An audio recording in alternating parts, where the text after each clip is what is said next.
जब अभी तो 28-22 पर स्कोर चल रहा है। बड़े चेहरों में जयवर्धन सिंह कांग्रेस के राघोगढ़ से आगे चल रहे हैं, दिग्विजय सिंह के बेटे। उधर मुख्यमंत्री अशोक गहलोत राजस्थान में आगे चल रहे हैं। महंत बालकनाथ लोकसभा सांसद जो तिजारा से इस बार चुनाव लड़े वो आगे चल रहे हैं। विद्याधर नगर से दिया कुमारी लोकसभा सांसद बीजेपी की वो आगे चल रही हैं। बिसाहू लाल सिंह आगे चल रहे हैं। उधर मध्य प्रदेश में फग्गन सिंह कुलस्ते आगे चल रहे हैं।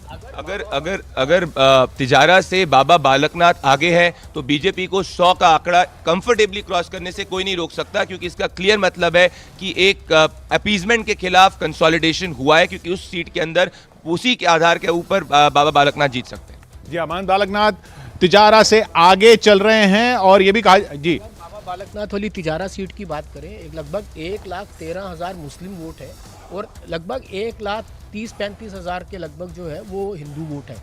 और मुस्लिम वोट कंसोलिडेटेड है। हिंदू वोट्स में 2 कैंडिडेट्स थे, एक गुजर कैंडिडेट था और एक बाबा बालकनाथ थे।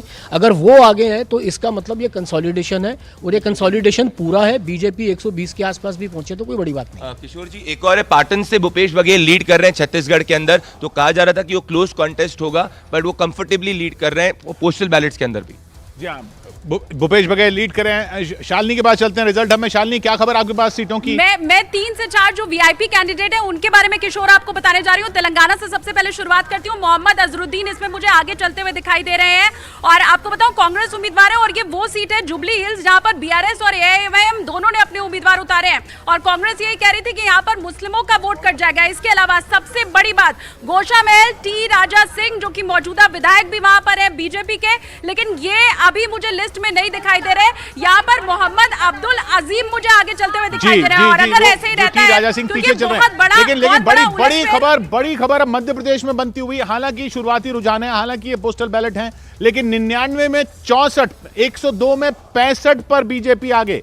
बहुत बड़ा गैप बना लिया बीजेपी ने मध्य प्रदेश में 65 और 37। यानी जो विश्लेषक ये कह रहे थे कि 150 के पार जाएंगे मध्य प्रदेश में, लगभग वैसा होता दिख रहा है। अभी हालांकि शुरुआती है, लेकिन शुरुआती में भी इसको पलटना बहुत मुश्किल है कांग्रेस के लिए। देखिए, निश्चित तौर पर पोस्टल बैलेट में बीजेपी आगे चल रही है। केंद्र सरकार के कर्मचारी और कई बार बहुत से फैक्टर होते हैं जो नहीं, लेकिन 65 और 37, नीति जी मैं यही बोलना चाह रही हूँ कि बार बार कांग्रेस ये नैरेटिव सेट करती जा रही है कि बीजेपी के पास खाली एक ही स्टार प्रचारक है मोदी जी, लेकिन वहाँ पे आप देखिए कि कैसे शिवराज जी की अपनी जो ग्राउंड लेवल पे जो काम है उसका उनको पूरा लीड मिल रहा है +4 का। उसके बावजूद आप देखिए किस प्रकार से जो पिछला वर्ग है, जो ग्रामीण इलाका है, वहाँ पे बीजेपी एक्सटेंड करते हुए दिख रहा है। तो बीजेपी का वोट बैंक निश्चित रूप से मध्य प्रदेश मैं सॉरी